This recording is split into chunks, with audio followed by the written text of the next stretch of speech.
All right, welcome to our second session in today's Diversity, Equity, and Inclusion in the Workplace Forum. I am Chris Martin, Dean of the College of Business at Louisiana Tech University, and I'm thrilled you've joined us for these important and thought-provoking discussions. We had a great panel discussion this morning to get us kicked off, and I know you'll enjoy this panel discussion as well, focused on leadership lessons from executive women. A special thank you to each of our speakers who have graciously agreed to share their expertise with us today. If you've not signed up for other sessions, please visit our website to register. We can still add you on to the roster for the upcoming events.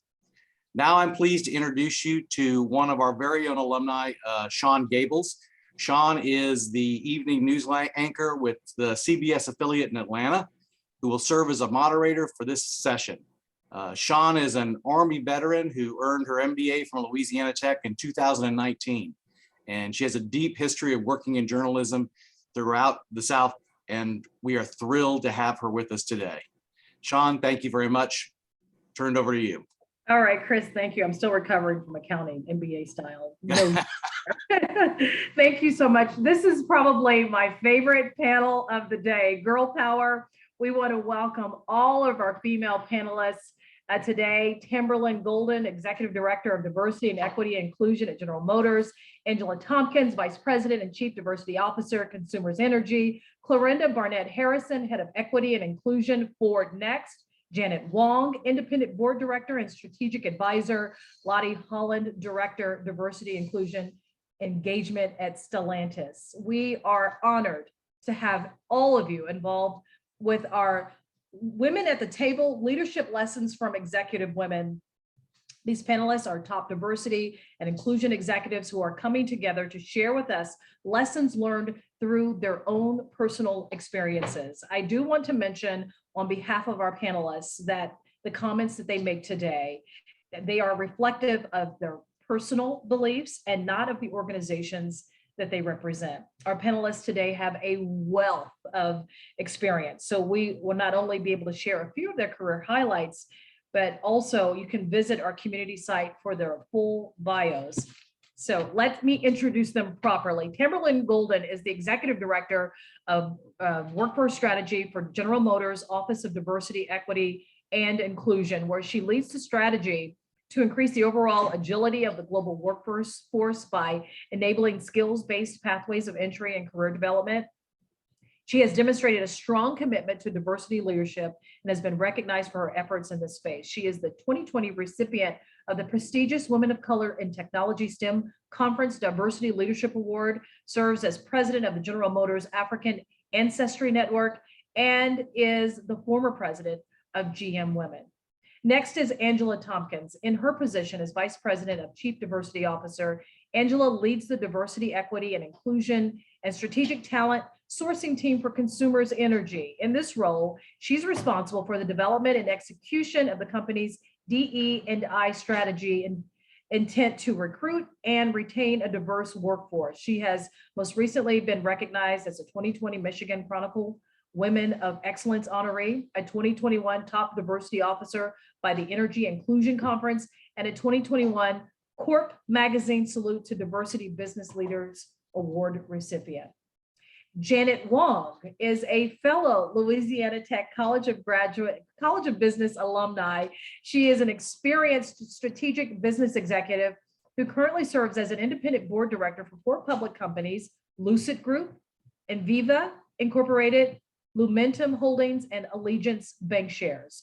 She previously served as a senior partner with KPMG, where she spent most of her career based in the San Francisco and Silicon Valley offices, providing industry experience in technology, manufacturing, services, and consumer products. She has been named a director to watch by Directors and Boards magazine and was named to the board list's inaugural list of 25 amazing women of color for your board. Finally, we want to introduce, we're going to introduce Clarinda Barnett-Harrison. She's the head of equity and inclusion for Ford Next, where she is focused on leading the organization's integration of equity principles into product and service design and go-to-market strategies. She also focuses on building a culture of belonging and collaboratives with human resources to attract and retain top diverse talent. She's an accomplished senior level leader with over 17 years of experience in economic development, client management, urban design, community engagement, fundraising, and capital programs. She is a Woman of Excellence honoree by Michigan Chronicle and was named to Crain's Detroit 40 Under 40. And finally, we have Lottie, Holland, who is the Director of Diversity, Inclusion, Engagement, and EEO Compliance for Stellantis North America.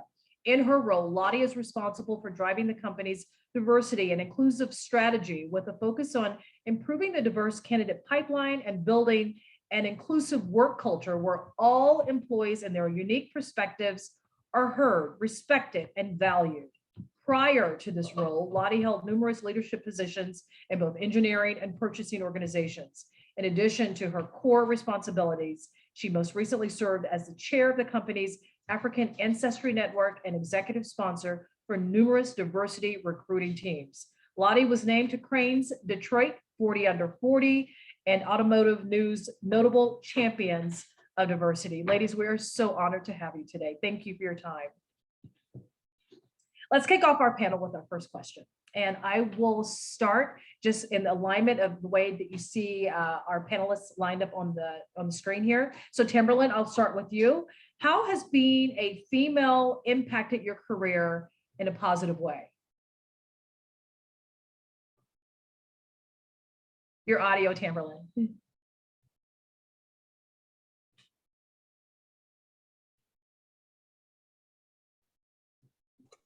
I'm so sorry. So this is a really good question because when I was thinking about it, it really drew me to the fact that I lean on and continue to sharpen my emotional intelligence. And I feel this has really been what's given me a competitive advantage. In fact, there's a quote, if you don't manage your emotions will manage you. And so emotional intelligence has been my ability to understand and manage and express my emotions in a healthy way. And as you all know, EI is essential to career because you're going to be met with challenges, and it's about how you respond to those challenges that determines your success. So I'd like to share just a quick story about when I received my first major promotion as a leader, and I was introducing myself, and there was one individual that clearly wasn't excited about me taking on the role, and he shared that openly and in front of the group, and basically said, "Why are you here?" Because he had been doing this work since when I was in diapers. So if you think about that, you can imagine what was going through my head. But I thanked him for his candor, and I shared this that this opportunity was for us to get to know each other and to really respect the strengths that each of us brought to the roles. So fast forward, I learned and showcased his strengths. We grew in our relationship, and 1 year later, he apologized for how he treated me, but stated that he learned more in 1 year than he had in 35. So this reaffirmed that you have to make yourself, not make things personal, seize the opportunity, create positive moments, but really prioritize your emotional intelligence.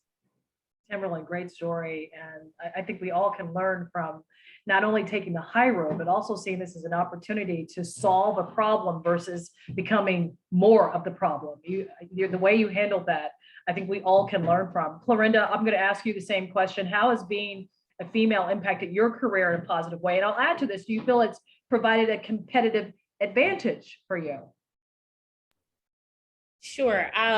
Thank you for the question. I think for me, it is about emotional intelligence, but specifically, I tend to lean on my ability to express empathy, particularly with my team. It allows me to help to nurture their strengths and bring that forward in the work that we do so that everyone is working from that position of strength as opposed to focusing on deficits.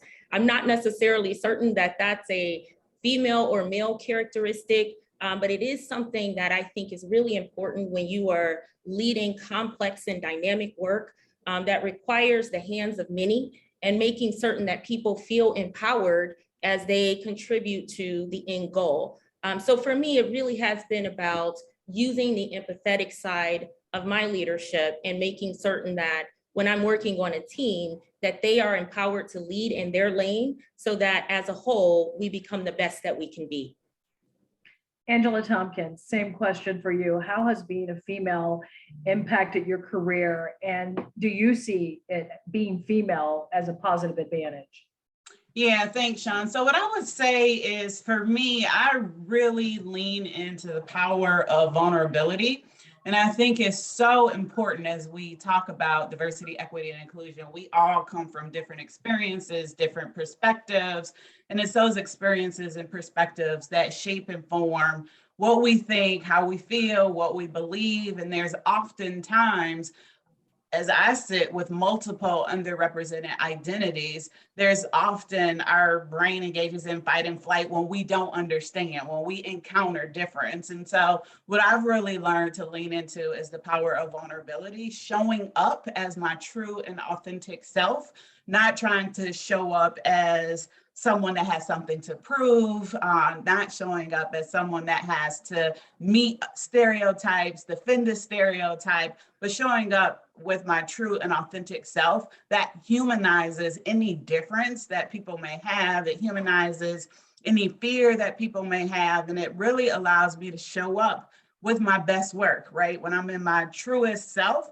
I can show up with my best ideas, I can have the best conversation. And so I think the power of vulnerability really has allowed me to show up and be my best. Again, as Clarinda said, I don't know that that's necessarily a gender specific trait, but it's something that I definitely lean in on to really help other people be comfortable and break down whatever misconceptions they may have as I walk into the room, is to really humanize who I am, show up in my vulnerability, and then that allows any thought that they had about any of my identity to go away, and they then see my thoughts, my ideas, and really allowing me to have a space at the table versus starting with defending any of my identities.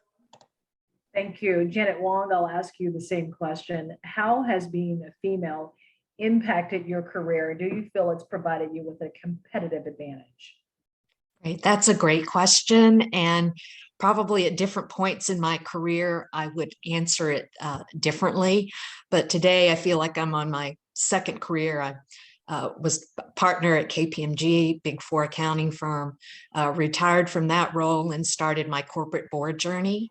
And as my counterparts may know, probably the corporate boardroom has been where women have been least represented, especially women of color.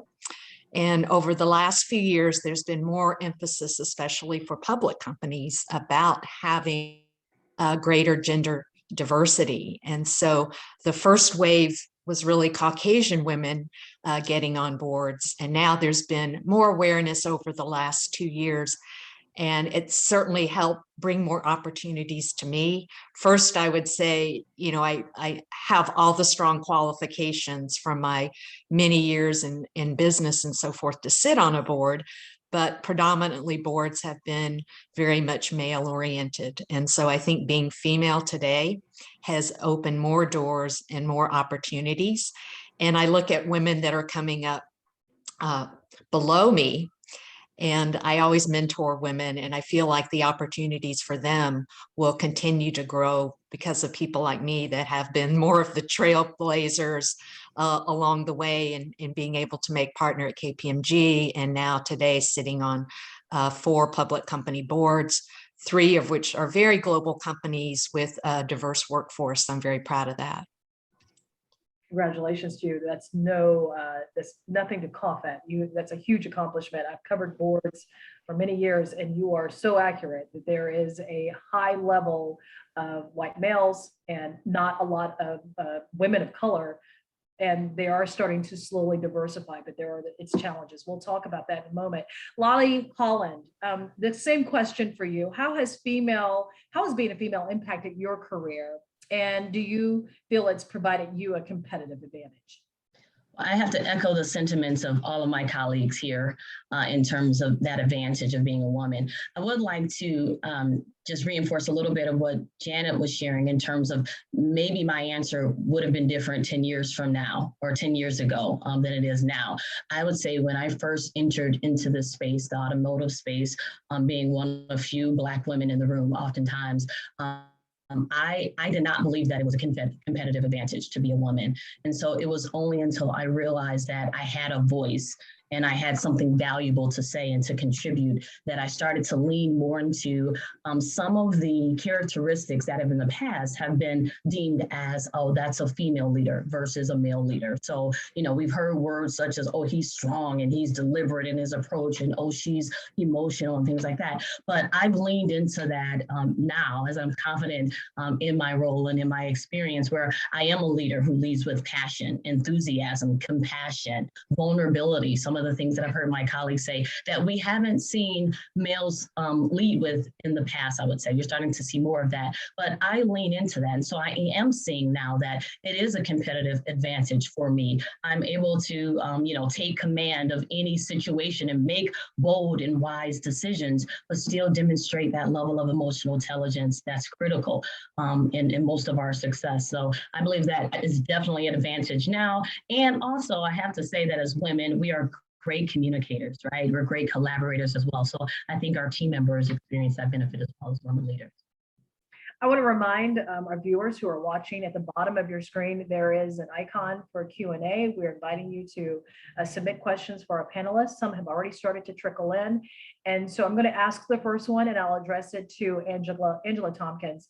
The attendee is asking, has imposter syndrome ever been a struggle, and how do you overcome it?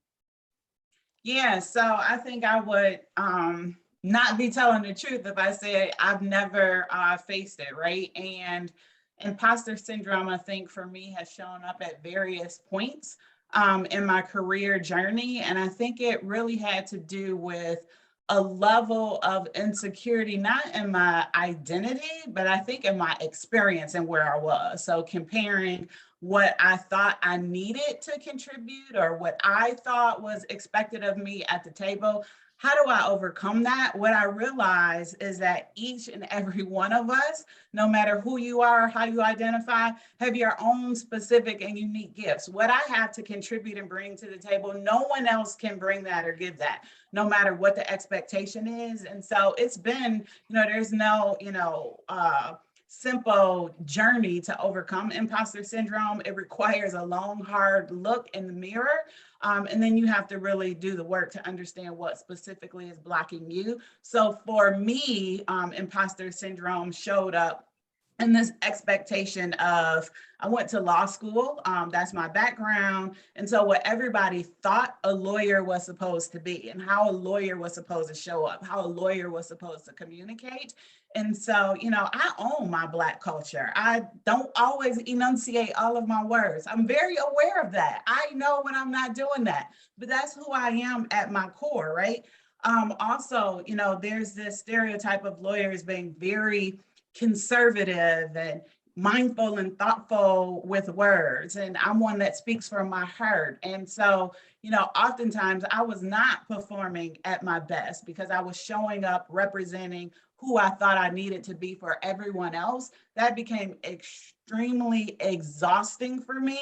I, wear my hair in dreadlocks now. I wore a wig to work for several years because I didn't think my own Black hair was professional enough or would be accepted. And so, how I thought what was coming out of my mouth, the results I got had nothing to do with my hair. So that was my own personal journey that I had to walk through and go through to say, you know what, I don't care.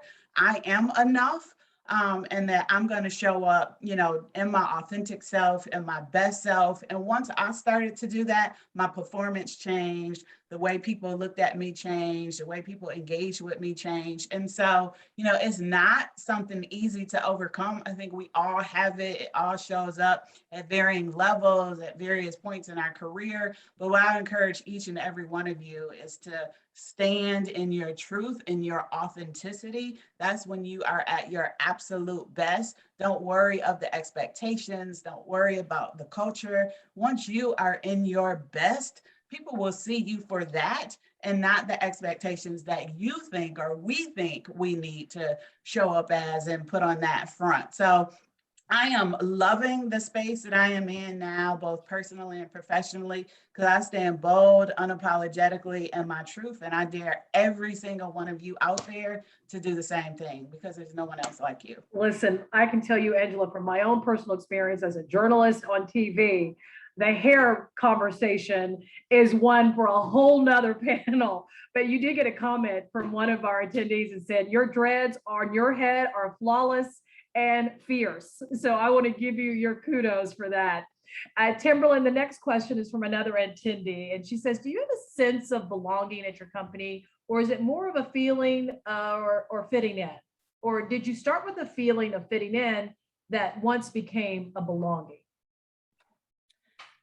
So what I will say is that when you look at it from maybe early in my career to today, I think that feeling of belonging comes and goes, and it depends on the groups that you're in. So I had to kind of let go and just start to just trust myself and know that I belong, and bring that authentic self forward. A good example is, you know, when you're in meetings and it seems like there's always someone that needs to speak up first, and whoever speaks up first is the smartest in the room. And sometimes that can make you or intimidate you. And I had to get to the point where I knew that I belonged at the table, that I had something to contribute, and I needed to interject my intellect at the appropriate time, not in competition with that person, and just trust it from there. And I know as women, what we do a lot of times is second guess everything. That's just like part of our nature. And so even with my daughter, I'm at the point now of really encouraging her to trust herself and stand in her truth, but also in her intellect, because you do bring something to the table. So for me, it's more about, you know, just believing in what you can contribute. The next question I'll ask is for you, Lottie Holland. With so many groups working toward DEI, assigning committees and supporting allies, what are the issues that keep those efforts from being more effective? This question is coming from Rebecca Gould. Oh, that's a very good question. So I know for us here at Stellantis, we really lean heavily into a lot of our committees, understanding that we're a small group within Stellantis D&I, maybe 5 people, but very mighty in terms of us leaning on our team members to help us in this effort. And so we have what's called our peacemakers. It's about 700 individuals within the company who have raised their hands to be the voice, the eyes, the ears of all of our diversity efforts. We also have about 15 work streams comprised of about 10 to 15 individuals in various areas of the company to also champion a lot of the initiatives that people see internally and externally. Now, I would say with regard to why some of the initiatives regarding allyship isn't as successful within Stellantis is because, I mean, this is a journey for us. It's not something that we can kind of overcome and be exactly where we are aspiring to be next year, next month. That's not how this works. And so we have a long-standing history of our commitment to D&I, but we haven't brought a lot of people along with us. When I say a lot of people, meaning people who are outside of this traditional groups of people that we're representing. So we do need to bring, white males with us as we go along this journey. And so to be quite frank, we haven't been as successful in that regard here at Stellantis. And so this year we are launching an initiative called Men as Allies, where we are being deliberate in our efforts to ensure that they're coming along this journey with us. We're also, when we launch programs specifically for women, we ensure that their advocates or their mentors are men. As we have our business resource group specifically for women and even other groups, we ensure that their sponsors are not from that particular demographic. So our chair or sponsor of the women's BRG is actually a man, right? A sponsor of the African Ancestry Network is actually a white woman. So we ensure that, again, we try to step outside of what we've traditionally done to bring others along with us on this journey, as this work is not our own. So we have a lot of work to do. So to answer that question, I'm looking forward to engaging with even my colleagues here and others on how we all can ensure that the allyship is there, because it's critical for, again, any advancement in this space. It's interesting you mentioned allyship, and I want to ask this question to you, Janet, as a follow-up. You are serving on Fortune 500 company boards, which is male-dominated, predominantly white males. How did an ally help you break the barrier to become some of the women of color who are finally getting on corporate boards? Yeah, that's a great question. And I think that it has definitely evolved. I mean, typically, you know, in the Fortune large companies, CEOs, there are very few women. And so you are dealing with males, mostly white males. And, you know, I think there's been a lot of discussion, a lot of organizations like Catalyst and so forth that have been putting this out in the mainstream, the topic of more gender diversity and underrepresented groups. And so now it's important in the boardroom. I've seen it evolve over the last few years. And my boards, especially after all of the racial issues that happened in 2020, the Stop Asian Hate, it's a discussion at our board meetings on a regular basis where we bring in and have our head of HR, DEI head, talk about, you know, what are we doing as a company and how are we giving our employees as well as suppliers, customers, and so forth that sense that there is that belonging and we are in an inclusive company. And so I think as smart companies look at this, it's good for business. And there's been studies that have been done that show you know, organizations that have a diverse board, a diverse workforce, do better overall. And now we have stakeholders, you know, big investors like State Street and BlackRock and others, the California CalPERS, all big investors, and they're demanding that from their public companies that they invest in, that they have a diverse board as well as a diverse workforce. And so I think we're going to see that evolve over time. I look at early in my career and, you know, all my fellow panelists, companies didn't have necessarily a head of DEI, right? It wasn't even discussed much. And so now it's evolved and, you know, I see it at the forefront, especially for public companies. That's very encouraging to hear, Janet. Thank you. Clarinda, this question comes from Jaden Combs. And Jaden asked, has there ever been a time where you were turned down an opportunity for being a woman in a male-dominated field? And how did you respond to it? That's a really good question. And you never can really know for sure, right? No one's going to tell you you didn't get a role because you're a woman or a Black person or any type of underrepresented group. But, you know, sometimes we have a sneaking suspicion when we know that we are very competitive, our skill set is very competitive for a particular role. And there's no real, you know, rationale or explanation for why you may not have received the role. So I would say, yes, I've had suspicion at times, but really I just hone in on my own skills and realize that my path is for me.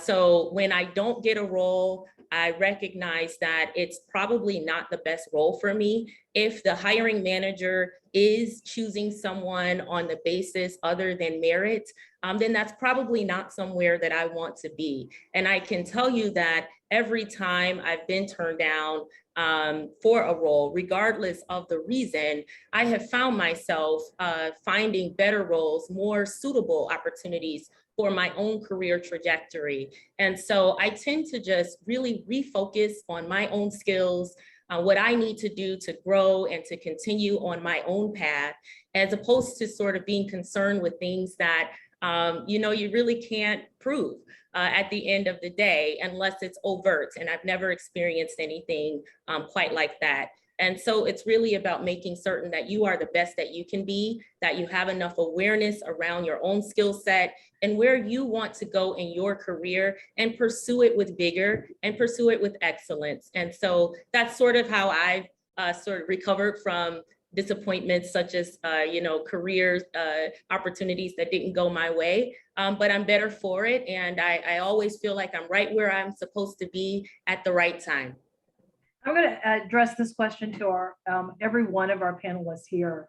Yeah, I'm a mother, I'm a wife, a professional. Work-life balance is always an issue for me. Have any of you had to balance a career in being, whether it's a mother or if you're not a mother, there's certainly other work-life balances besides just being a mother. Can you give us some insight on how you excel at both, and if maturity, or actually if maternity leave has affected your career if you have children? I'll start with you, Tamberlin, and I'll go across the board. So I actually have raised 2 kids while working in a manufacturing setting. And the lesson learned for me in that was to really lean on my village. A lot of times, you try to juggle it all, and the reality is you can't. So you lean on your village. You outsource some things if need be to ensure that you can maintain. And I'm pretty excited too. General Motors has maternity leave, but as of January 21, we now have paid leave up to 12 weeks if you want to take additional time. So it's pretty exciting because we looked at, some of the things that showed up as we've gone into COVID and some of the challenges that really reared their head, and looked at that as an opportunity to, help relieve some of the stress when it comes to making decisions around your kids. Because I can tell you that's the biggest decision. Once you do deliver, you're like, okay, when am I going to go back to work? How am I going to manage all of this? And we believe that we've helped make that a bit easier. 12 weeks is exceptional. Not every company offers that. I know that for a fact. Clarinda, I'll ask you the same question. It came from Jessica Litloff. She says, have you experienced issues with career life balance? And if you have children, did maternity leave affect your career?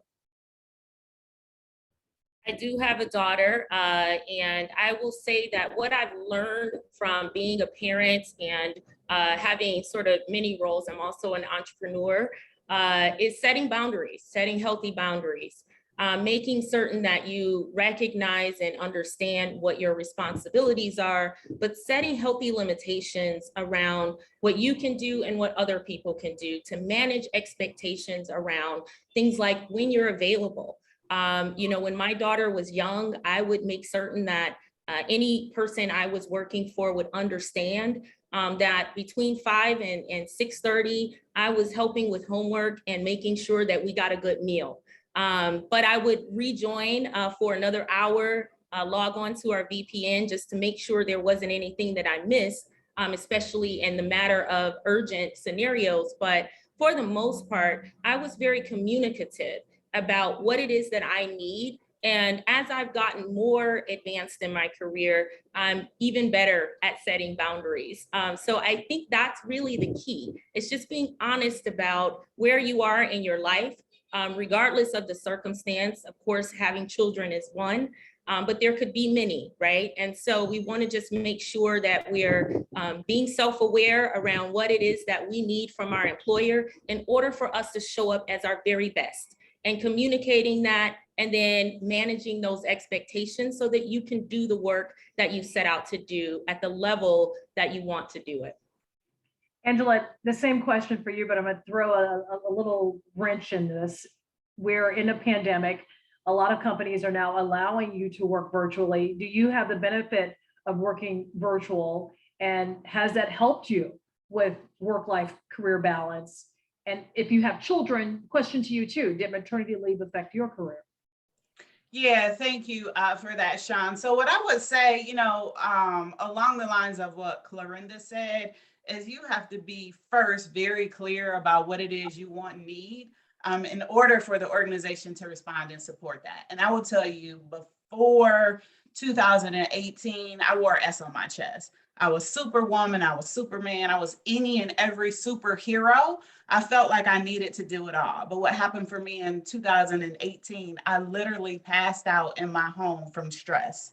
And so I had a very rude and physical wake-up call that I could no longer do it all. And I had to be honest with myself about what my boundaries were, what I was willing to say no to. And so I had to have an honest conversation with my boss, with my team, about what had happened to me and how I was going to move forward. And if that was not okay for them, then that was not a place that I wanted to continue to work. And guess what happened? I communicated my needs and received more than enough support, right? And so I think we create sometimes our own files around what is expected, how we should show up, but explaining to your team what you need and being really honest again and unapologetic about that. Because at the end of the day, it is about us and what we need.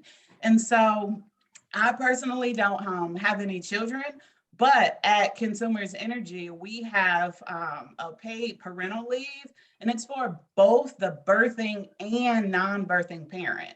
So if you think about equity in the workplace, you may typically think that the birthing parent is the one that takes the leave, does their career suffer. We've provided some equity in that. So all genders are taking leave for adoption, for newborns, for fertility. And so when you have equity in your practices and policies, it often helps mitigate any of that, bias that one gender or one underrepresented group may be impacted by. And so that's something awesome that we've seen across the board, is that even non-birthing parents are taking advantage of the 4-month paid leave that they're entitled to. I'll also share that, through this whole pandemic and the work situation, we've created what we call fluidity of work.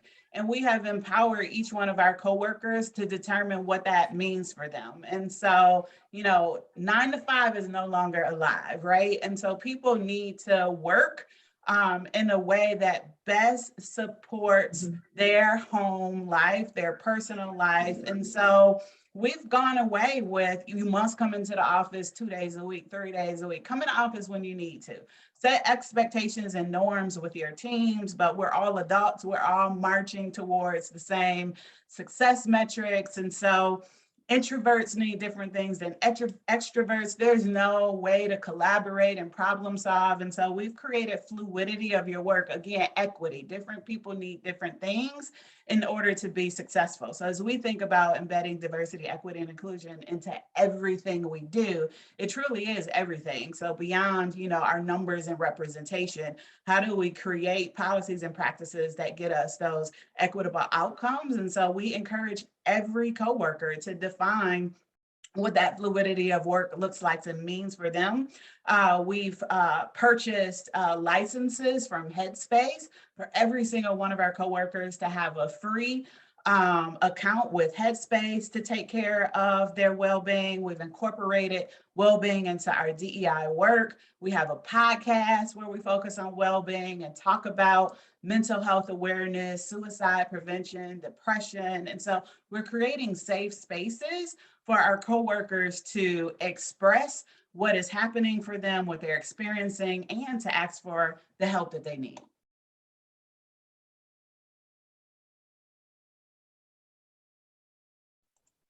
You're on mute, Shon.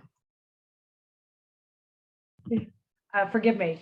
We just got a comment, Angela, from one of our attendees who said they love that you mentioned the reminder to set boundaries. They felt like that was very helpful for them in this panel session.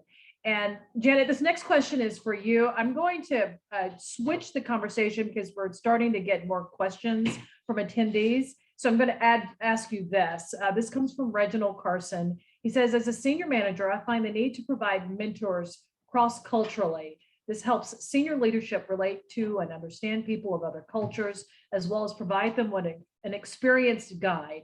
Senior leaders are not always comfortable with mentoring and may lack mentoring skills and motivation. Can you please expand on mentorship and the need for leadership to have a cross-cultural mentee that a person can learn from? Yeah, that's a great question, Reginald, and I think it is important. I volunteer for a nonprofit leadership group that focuses on Pan-Asians. And one of my fellow instructors that's South Asian worked at a very large company. And he said the South Asians always gravitated to him, wanting him to be their mentors. And he encouraged them to select other mentors, not in their race, and definitely was a Caucasian oriented business, because he said that would help develop them better as a person and bring more awareness, that we need to help and bring up all of our employees, not just focus on identifying somebody with your race or others. And I think this has been very helpful and something that I've seen talk about with management and senior up and coming leaders. We've talked about this in our boardroom, that we do need to have programs or ability where people feel comfortable with having mentors with different backgrounds, and in fact encourage that. And I know someone on our panel mentioned earlier that with respect to employee resource groups, that heads like the Asian resource group, they encourage to have a senior leader in the company that is another ethnicity, be it Caucasian or another race leading that group. And I think that helps build that multicultural connection and also helps build allyships within gender and diversity, and just builds a much more multicultural workplace. Thank you, Janet. Lottie, this question is for you. You work with a large company. How has having a diverse workforce benefited your organization? I'm sorry, am I off it? I really was looking forward to answering that other question about motherhood, because I have a 2-year-old, but okay, well, I think all of our ladies covered it. We'll let you address that too. So I just have a quick story on that. I was 5 months pregnant and sitting in my office, and I hadn't told a soul that I was expecting a child.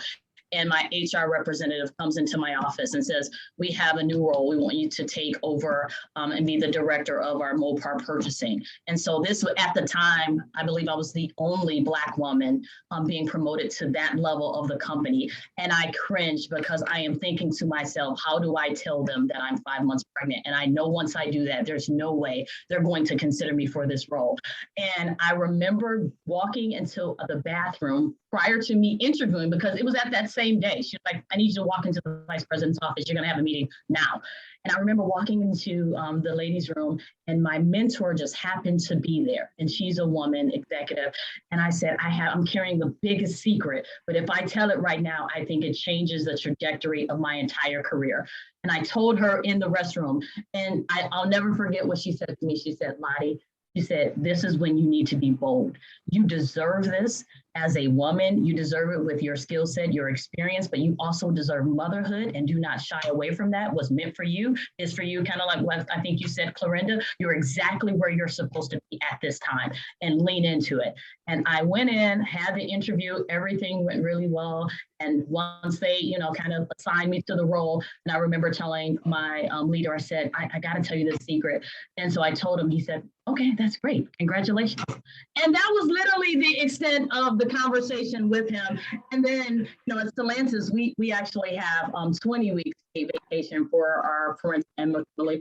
And so I was out 20, yes. And so I was out all of that time, and everything kept moving, right? And the company continued to support me while I was out. And then when I came back, I was appointed out to this role. And so my career never missed a beat.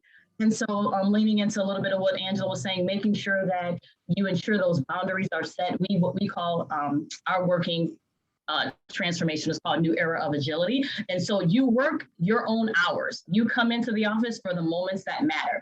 And so I've literally been on calls, and I've had an 8-month-old in my arms, and people are applauding, like, yes, this is normal, right? And so we've now made it normal to see a 2-year-old behind us. We accept can appreciate that. We often ask, are there any other team members joining us today? And people have dogs and husbands. And so again, kind of normalizing the fact that we are human in this particular space and time right now, and to embrace it. And so we have a working parents network where, again, we kind of talk about how to support each other as working individuals, but that support and that leadership is critical to have, especially as women, when you know you're walking through this journey and you're still concerned about your career path. So thankfully it worked out for me. So I'll address the question that you asked specifically now. I'm sorry if you can repeat that. No, that was really good. That was good. No, that was really good. I did ask you though, having a diverse workforce, has it benefited your organization? Yeah, for sure. I tell people, like, the benefit of diversity is really leveraging the voices and the perspectives of all the people that's in the room, right? And for us, that means creating a space of psychological safety where people feel as if they can contribute their ideas, and again, they'll be respected and valued. So diversity for us is huge, because now we're able to sit at the table and everyone not look the same, and we're contributing in our own ways, our own voices and solutions, and it's really helping us to build better products and to build better services, if you will. So for us, and I think all of us on the call will say that we're able to anticipate the needs of our consumers better. We're able to meet the demands of our board members when we meet this level of diversity. So for us, it's huge to have the diversity, but then again, it's all for naught if you have the diversity, but you're not creating the space for people to contribute in the way where they feel appreciated and respected. We have about 10 minutes left on this panel. It's going to be rapid fire answers from each of our panelists. We have a few more questions that we've got from both attendees and questions that we had prepared for you. So Tamberlin, I'm going to start with you first. What have you done personally to encourage inclusion, or what has your organization done to encourage inclusion? So I'll share, we instituted a Be Inclusive behavior. So we operate with a core set of behaviors, and being inclusive is to create a moment every day that values people, their backgrounds, opinions. And what I really appreciate about that is the fact that it's very intentional in its ask for you to really focus on how you're impacting someone else, making them feel like they belong, making them feel like they can be their authentic self at work.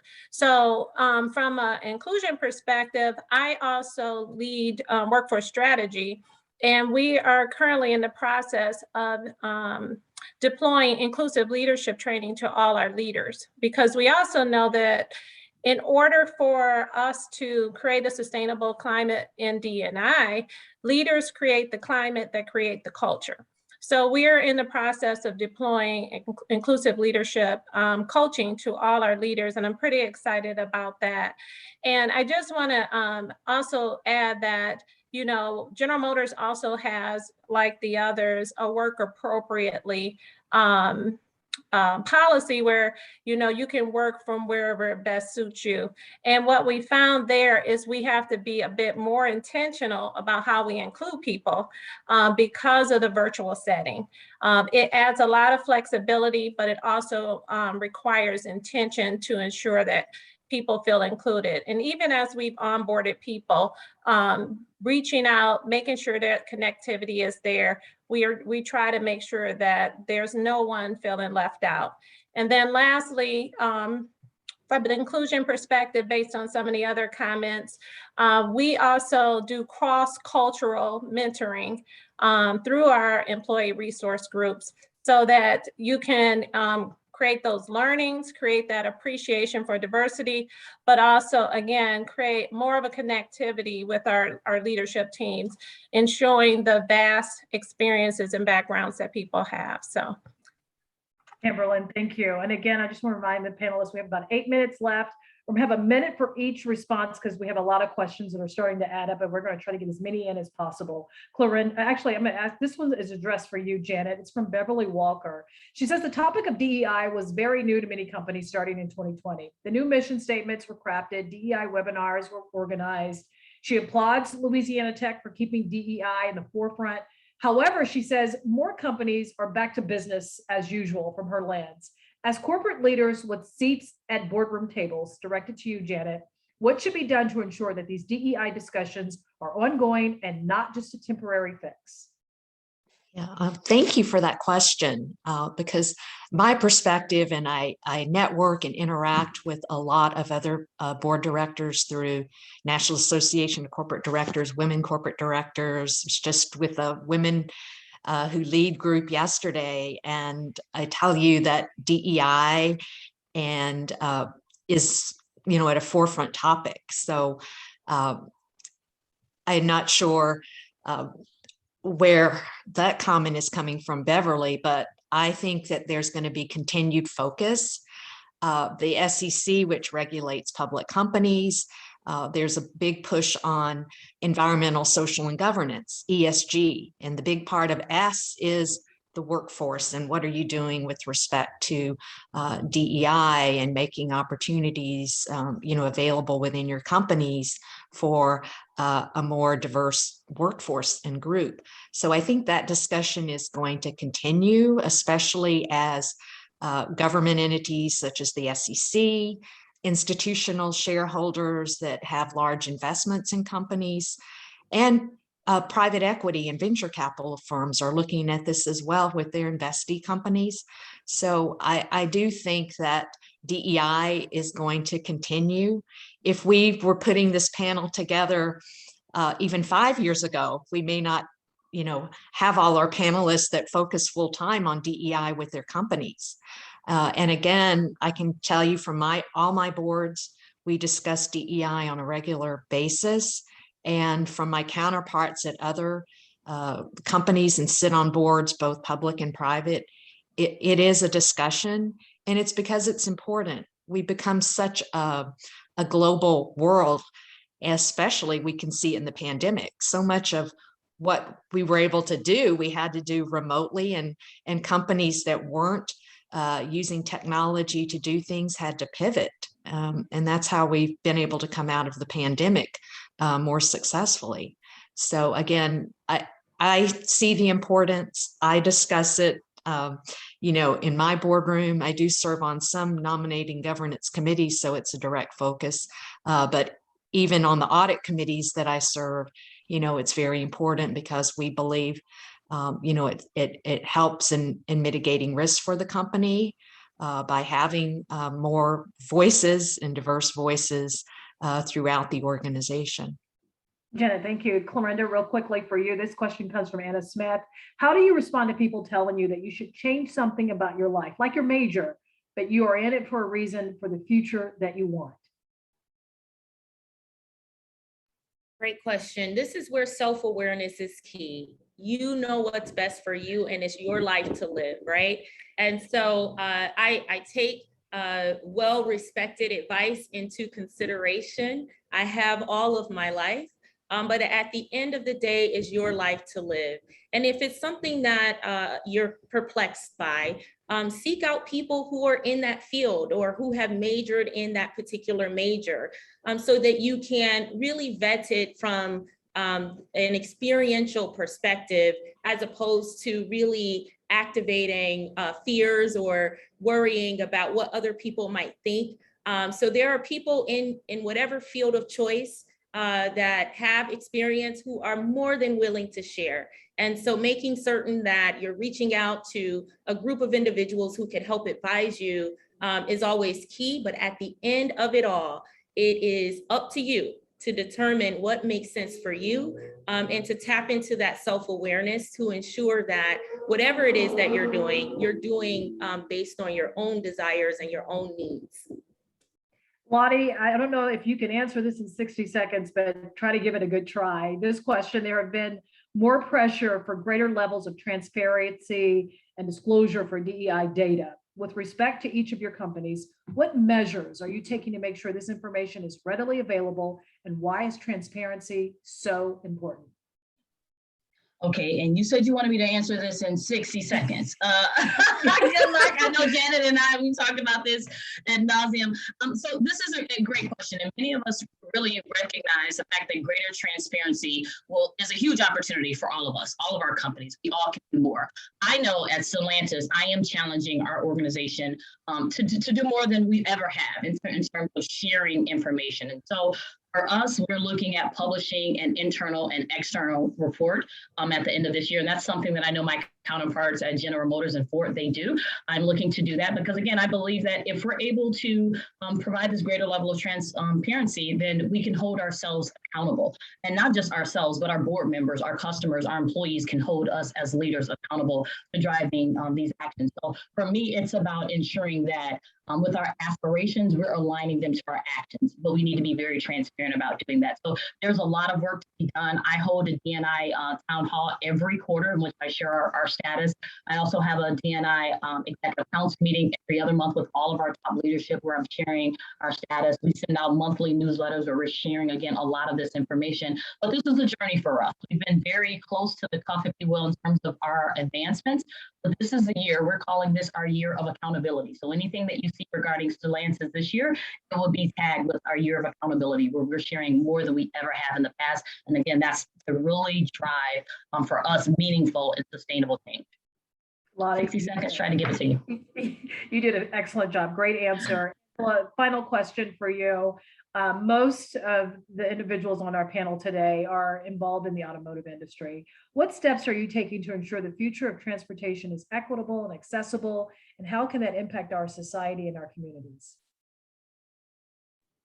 So I'll take that and then leave time for others. But my entire role is focused on ensuring that our AI technology, our autonomous vehicles, our different mobility options, recognizing how quintessential moving people and moving goods are to today's society, has the consideration of everyone and every person's ability in mind. That includes physical and neurodiversity. It includes people from varying incomes and their ability to pay and how they pay. Where we have access points for EV charging stations, as well as how are we thinking about the design of the actual autonomous vehicle so that we can get wheelchairs in there, or we can create experiences that people with autism can begin to move independently. So my entire job is to teach designers how to be inclusive as they think about how do we make certain that as we look into the future of transportation, that ultimately it's more equitable and inclusive. Clarinda, thank you. And again, final question for Angela Tompkins. This comes from a student. What advice would you give recent graduates transitioning into the workplace, and what challenges would you think that they might encounter they should be prepared for? Yeah, so what I would recommend for any student, just speaking from my own experience and journey, is take every opportunity. I wanted, I had this expectation again of what I thought I should have, what I wanted to be. And there were some roles fresh out of college with zero work experience that I said, I'm not taking that because I thought I wanted something else. So I would say really take every opportunity. There is learning in every single opportunity. There is no, linear career path. You have to zigzag. As I said, I'm a lawyer by trade. I've worked as a prosecutor. I've worked as a lobbyist. I've worked in human resources. And so all of that was necessary in order for me to be where I am today. So I would just say, take the idea that a career path is linear, take that, and scratch that, take every single opportunity that of course fits and makes sense with what you want to do.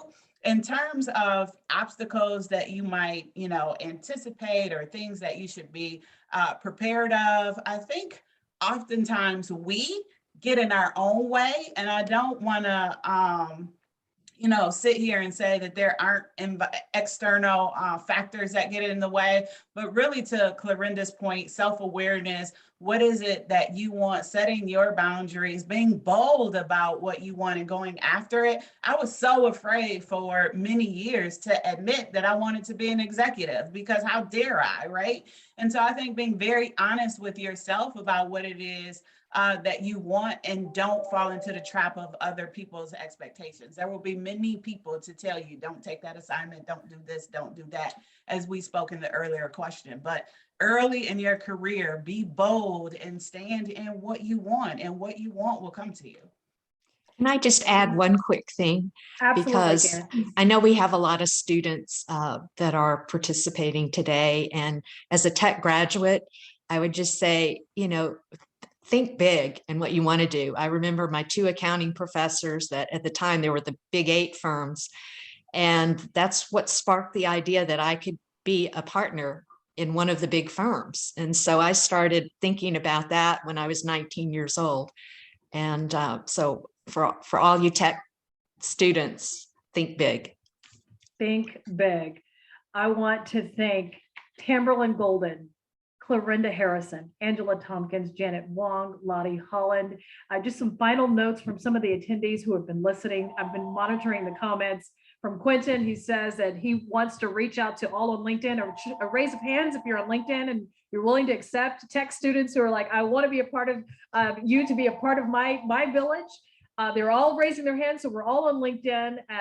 And big support for green energy, Clarinda. Support green energy, support women, diversity across the world. They want to thank you for your advice, and they thank you for your inspiring words.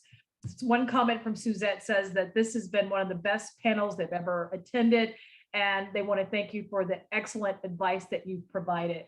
So again, we want to thank all of you for your time, and also to Chris Martin, who is the Dean of the College of Business at the University of the Tech at, I can't get the words out. I'm so excited. I just graduated. You would think it would just spill off of my tongue, but Louisiana Tech College of Business, you have been an awesome host for this wonderful panel. What an incredible discussion. And I want to thank all of you for joining us. Well, we enjoyed your time, your insight. We hope you'll tune in at 11:30 a.m. for the next session with Deborah Walton of IBM. And as a reminder, the recordings from each session will be loaded onto our community page.